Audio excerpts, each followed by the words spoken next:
19:36. അപ്പോസ്തല പ്രവൃത്തി 19:36 വാക്യത്തിൽ It says, do nothing rashly, quickly, without thinking. ഒരു കാര്യവും ധൃതിയിൽ നിങ്ങൾ ചെയ്യരുത്, തിടുക്കത്തിൽ ചെയ്യരുത്. In the last days, അന്ത്യകാലത്ത് they hear something, immediately they act. ചില കാര്യങ്ങൾ അവർ കേൾക്കും, ഉടനെ തന്നെ അത് പ്രവർത്തിക്കും. There's a small quarrel, immediately they shoot. ഒരു ചെറിയ വഴക്കുണ്ടാകും, ഉടനെ തന്നെ ഷൂട്ട് ചെയ്യും.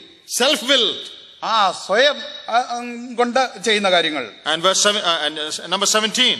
17ാമത്തെ കാര്യം, high-minded. നിഗളികളായിട്ടുള്ളവർ. That means it means swell-headed. Your head has become very big.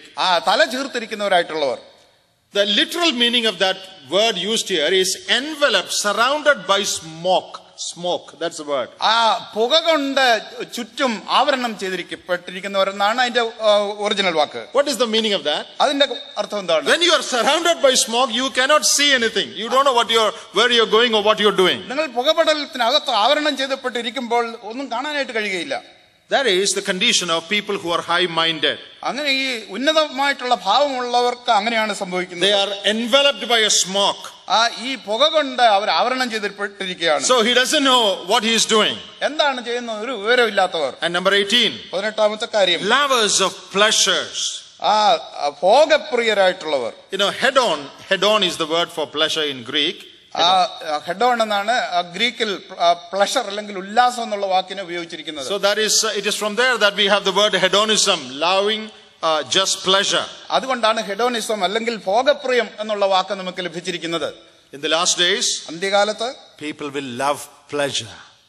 ആളുകള് ഉല്ലാസങ്ങളിൽ താല്പര്യമുള്ളവരായിട്ടിരിക്കും. Not loving God, ദൈവത്തെ സ്നേഹിക്കുന്നവരായിട്ടല്ല, but only pleasure.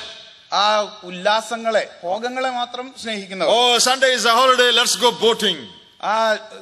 സൺഡേ ഒരു അവധി ദിവസമാണ്, നമുക്ക് ബോട്ടിങ്ങിന് പോകാം. Many people are thankful to God for a Sunday. അവർ ഞായറാഴ്ച കിട്ടുന്നവർക്ക് അനേകർ ദൈവത്തിന് നന്ദി പറയും. Because they can go boating, they can go to the park, they can swim. ബോട്ടിങ്ങിനും പാർക്കിലും നീന്തലിനും ഒക്കെ പോകാനായിട്ട് കഴിയും. That is hedonism. അതാണ് ഹെഡോണിസം എന്ന് പറഞ്ഞാൽ. And the last one, number 19. 19ാമത്തെ ഏറ്റവും ഒടുവിലത്തെ കാര്യം, that is found in verse 5.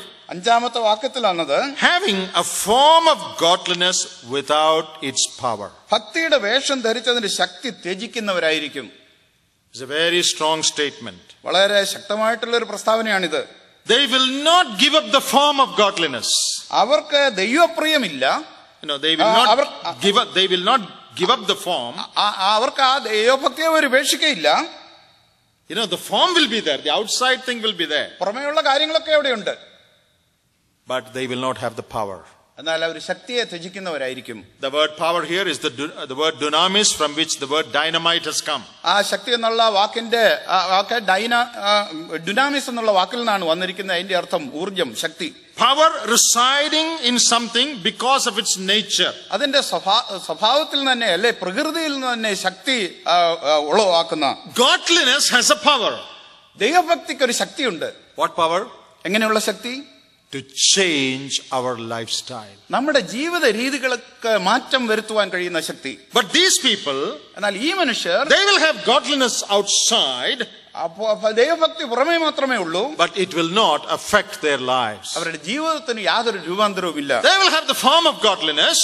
ഒരു വിധമായിട്ടുള്ള ഒരു ഭക്തിയുടെ വേഷമുണ്ട്. But they love themselves. എന്നാൽ സ്വയം സ്നേഹിക്കുന്നവരാണ് അവർ. They have form of godliness.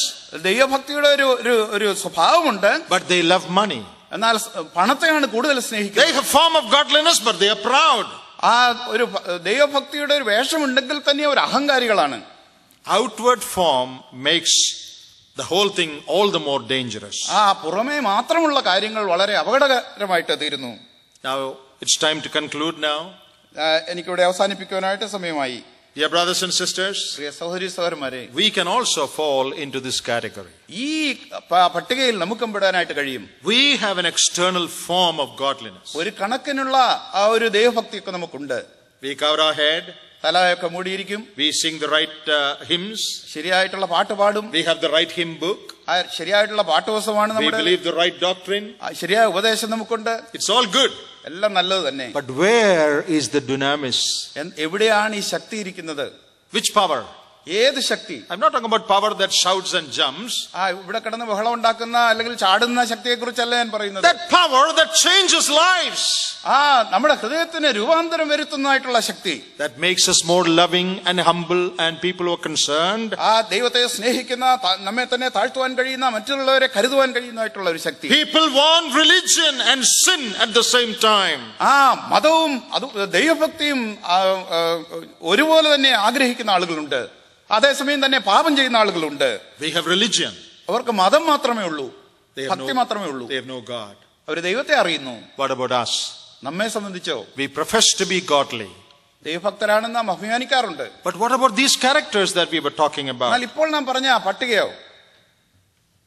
And as you continue the rest of the chapter, ഈ അധ്യായം നാം തുടരുമ്പോൾ, we were mainly looking at the characteristics of the perilous times. അന്ത്യകാലത്തെ ദുർഘട സമയത്തിന്റെ സ്വഭാവം മാത്രമേ നാം നോക്കിയുള്ളൂ. And what is Paul going to say in the coming verses?